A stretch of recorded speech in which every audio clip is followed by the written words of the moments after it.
I'm Brittany Lewis with Forbes Breaking News. Senator Richard Blumenthal voiced his support for the Bipartisan Safer Communities Act on the Senate floor Thursday. The Connecticut Democrat said that this legislation shows democracy, quote, can work when people come together seeking common ground.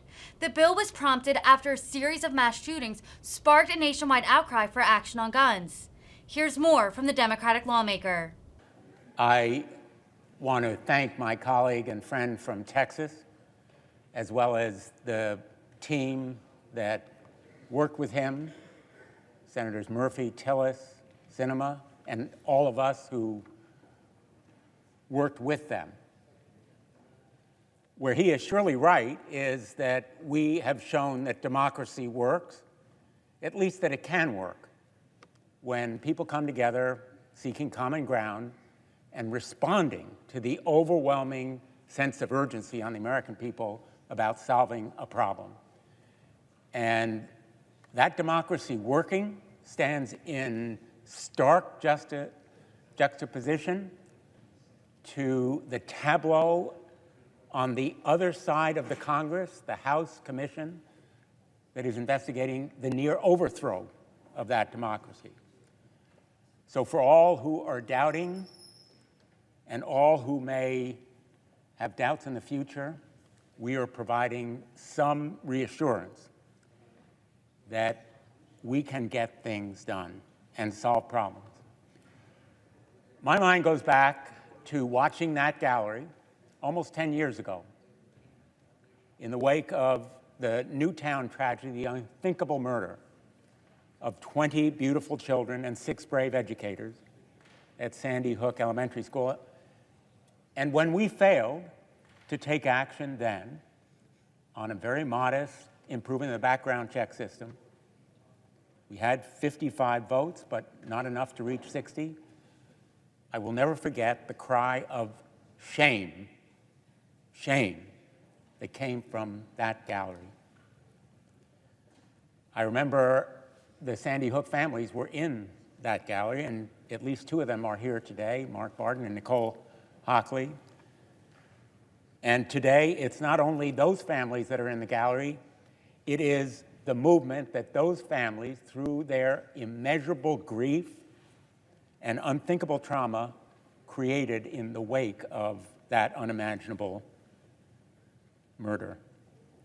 That movement is here, comprised of survivors and first responders, medical professionals, educators, advocates, and so many others. And today, when the United States Senate passes the Bipartisan Safer Communities Act, we won't hear cries of shame.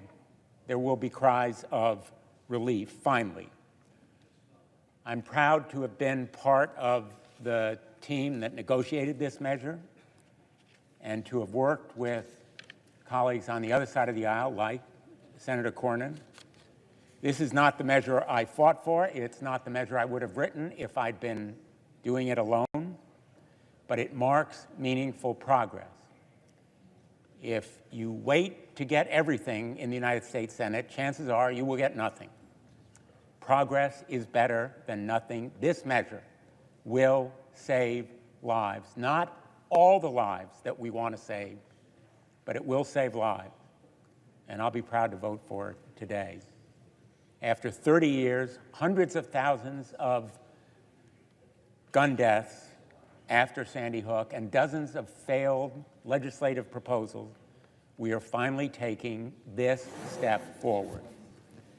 The Sandy Hook victims, the Parkland victims, the Uvalde victims, and so many more deserve so much better, and they deserve more. But the Bipartisan Safer Communities Act is that significant step forward that responds to the nation's sense of urgency to get something done. One way the legislation will do so that I'm particularly proud of is investing in crisis intervention programs. This bill will increase funding for these programs, including red flag laws and programs already in place in 21 jurisdictions like Connecticut, which was the first. These laws keep firearms out of the hands of individuals who are dangerous to themselves or others. It separates those guns from people who say they're going to kill somebody. or themselves. More than half of all gun deaths are suicide. Red flag laws are practical and proven, and they prevent not only suicides, but school mass shootings and other violent gun crimes. Just last week, Connecticut probably saved tens of lives by separating an individual who told his therapist that he was having those thoughts again about killing people, and he was separated from a firearm. I've worked on the red flag issue for years with Senator Graham and with Senator Feinstein. In the bipartisan negotiations that led to this bill, we worked collaboratively and closely to develop a funding framework that can support states that already have these laws and states that choose to enact these laws going forward. Implementation is so important, and the resources necessary for implementation are key to making them work effectively. In fact, very arguably, the failure of the New York red flag law to prevent the Buffalo massacre was due to lack of resources commitment. To alleviate concerns among some of my Republican colleagues and some gun owners, we reached a bipartisan agreement to include provisions that specify that for states to be eligible to use funding on their red flag programs, those programs have to include minimum due process protection. These protections are consistent with due process safeguards provided in the 21 jurisdictions that already have these laws, and several have already been upheld in the face of constitutional challenges. The Constitution already applies to these laws, so the due process guarantees would apply in any event. But we had no problem spelling out that explicit protection in the legislative text is added for reassurance. And in so doing, our bipartisan group agreed that all 21 jurisdictions that already have red flag laws will all qualify for funding under this bill. And so, too, we agreed that any future jurisdiction that enacts such a law must at least meet the same constitutional due process minimum to be eligible. I spell out this legislative history because it's important to understand not only the context, but also the intention of these provisions. And let no one doubt that the states like Connecticut that already have these laws will receive funding.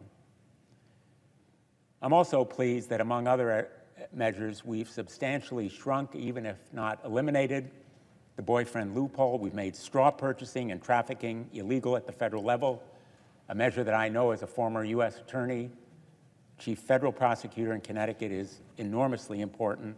And we're investing hundreds of millions of dollars in community violence intervention and in the Stop School Violence program, meeting just this week and throughout these past years with community groups and educators and others who want to stop mental health issues upstream before they create violence downstream. I know how enormously important these measures can be for Connecticut and other states.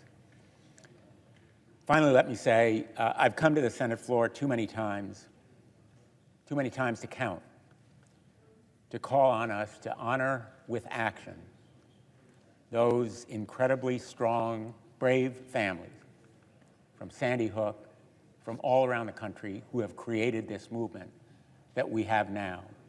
It's a movement that will go on. They're not stopping, neither should we.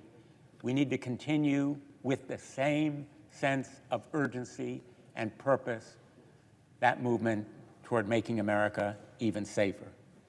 This bill is a breakthrough that builds foundation for the future. It opens a door. And hopefully it will show colleagues who have perhaps been reluctant to stand up to the gun lobby in the past and help maintain the vice-like grip of that gun lobby on the Congress, that their power is done. They have not only waned in their impact, but their intimidation and threats will no longer hold sway here. So we are saving lives. It is a proud moment for the United States Senate, and I thank all of my colleagues for supporting this breakthrough measure. Thank you, Madam President.